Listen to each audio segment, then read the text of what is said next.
Hey guys, Kenneth M here. I want to go through today what I learned about buying my first home in Toronto. I know it's pretty tough out there. I know it's pretty expensive, so stay tuned.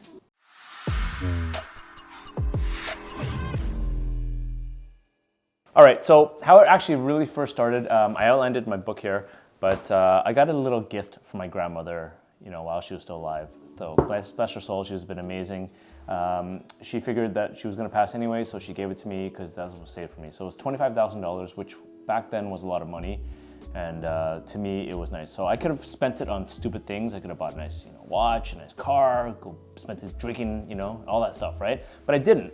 What I actually did was I always heard in the back of my mind from my dad that you should always buy real estate. So that's what I did. I plunked it down to a pre-construction condo, and I pretty much bought the first one I saw, well actually the second one I saw, which is crazy. And it turned out to be an amazing project. Back then, believe it or not, it was only $400 a square foot, which was expensive at the time because everything else was $300 a square foot. But I knew that was gonna transform the area. It was a King West. I was bought into the whole hotel scene and everything, so it was really nice, but it worked out. So it was $221,000, and I remember I was humming back and forth between deciding on a $212,000 or $221,000. It was like 8 grand, 9 grand more, something like that.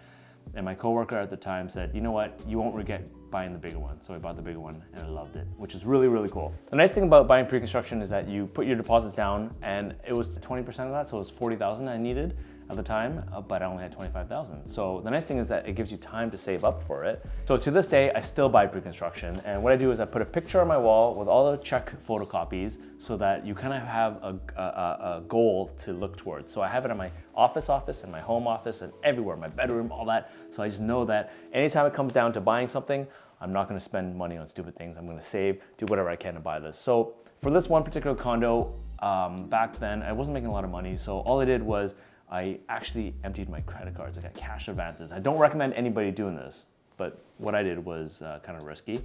But what I did was I emptied my credit cards, my line of credits, all that stuff that I had, any kind of cash I had available to me, I put it down there, and I let the 4 years that I had to make it up, paid that back over the 4 years. And it really worked out really well. And during that time, it actually got delayed. So it took a 5th year to build, and I needed to move out of home. I was 28 at the time.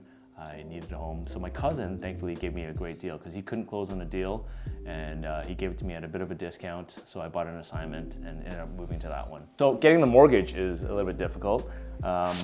I think as a first-time homebuyer, you get a little more incentives and you get some leniency. If you're working as a job, I would recommend you get your mortgage right away because you have some stable income to show them, right? Now that I'm self-employed, it's a little bit harder because you got to show 2 years of NOAs, and I get it. You want to write off expenses, have less income and all that, so you pay less taxes. But paying taxes is not a bad thing. In terms of getting the mortgage, well, like it's easier when you're employed because you get a steady income, and the banks look at that and they look at all they really need is 2 pay stubs. And it comes down to what you can afford. When you're looking about what you can afford, you can go online, look at some calculators for payment affordability, or talk to a mortgage broker. But ultimately, it comes down to the TDS and GDS ratios. That's total debt service and gross debt service ratios. So let's talk about gross debt service. That basically talks about your mortgage principal, interest, taxes, maintenance, and some heating costs as well too. So they look at that, and that has to be generally around 32 to 36% of your gross annual income. So 36%, the numbers change and there's always exceptions you can make, but that's generally the rule of thumb. If you have other stuff like student debts or credit card debts or line of credits or car payments, things like that, you add that to your amount and that becomes your total debt service, your monthly payments that is. So that number is about 42% plus or minus. Talk to your mortgage broker again. But 42% of your gross annual income is how you get your TDS ratios. As long as you fall in line with your GDS and TDS ratios, you'll be approved for the mortgage. Okay, so when you're shopping for your mortgage, I would check with a mortgage broker. You can check with banks directly if you'd like to, if you have a good relationship with them. It doesn't hurt to go with a mortgage broker because they shop around and get you better rates depending on your situation, right? Because every situation is different, whether you're self-employed or you're working for a typical T4 job, like a regular employee job, or it depends on what your situation. Maybe your credit's not so good. I would talk to them just to get the best rates and shop around. And also keep in mind that rates aren't everything too. There's also extra payment privileges that you could do from depending which lenders you have. So you can put up to 15% of, maybe 20% of your original purchase amount. Yeah, there's like mortgage portability, things like that, right? So look at the different options that you have when it comes to lenders and and every lender is different. Okay, so I know coming in with a down payment is hard, especially since it's so expensive nowadays, but do whatever you can to get that down payment. Just save,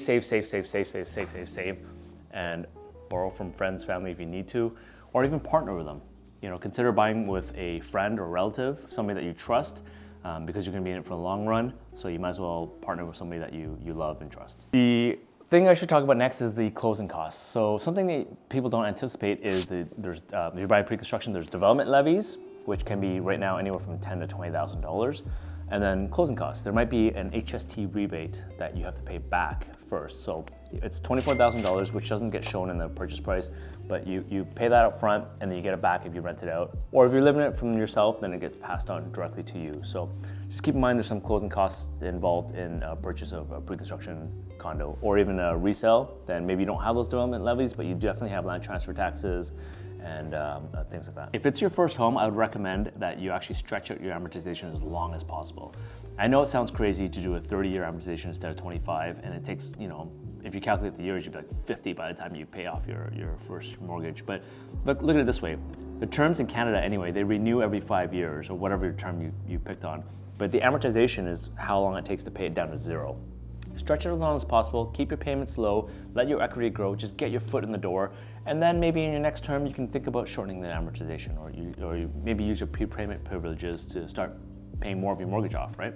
As I mentioned earlier, when you're picking your size between a smaller one and a larger one, if you're faced with that decision, I'd recommend paying a little bit more, getting that larger one. I'm not trying to upsell you, I'm just telling you what my experience was. So my first one was 529 square foot versus 571. Thank goodness I went for the 571. The 529 was too small in hindsight, and it's expensive to make that transition if you're moving from 529 to 571 or whatever, right? Like you're not gonna make that transition because the costs are too expensive between land transfer taxes or fees, all that stuff. So just stretch yourself a little bit more. If you're younger and you have the ability to increase your income as you go through your years, just stretch yourself because you know you can make up the difference later on. So when I had that decision, thankfully my coworkers pushed me just to pay a little bit more.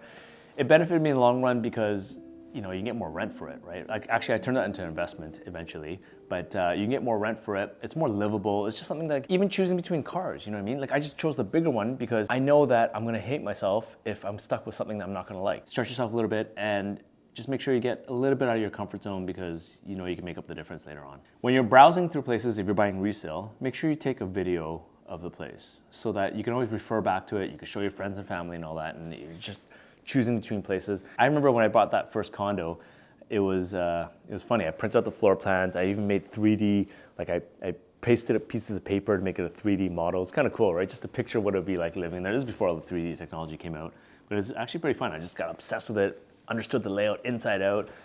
It might be different for different people, but that's the way I did it. It was pretty fun. Ultimately, at the end of the day, my final advice for you is that you just gotta pull the trigger. It's not that scary. It sounds scary in hindsight. When I was living through it, it was tough. My bills were through the roof. I was in debt. It was just, I don't know. I'm a little more risky than most people, I guess you could say, but ultimately I'm so glad I did it in a rising market like Toronto, which I don't think is gonna come down anytime soon, so don't keep on waiting for that. I would say if you're waiting for prices to drop, it's gonna be a tough pill to swallow 10 years from now when you realize that prices aren't gonna drop. If you look at how GDP works and how inflation works, and how the government says that their inflation target is at 2%. I'm sure you've heard of that.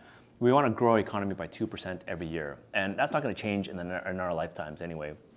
We always need to be more productive. We need more labor. We need blah blah blah. But in order to do that, the government's deflating your purchasing power by 2% minimum per year.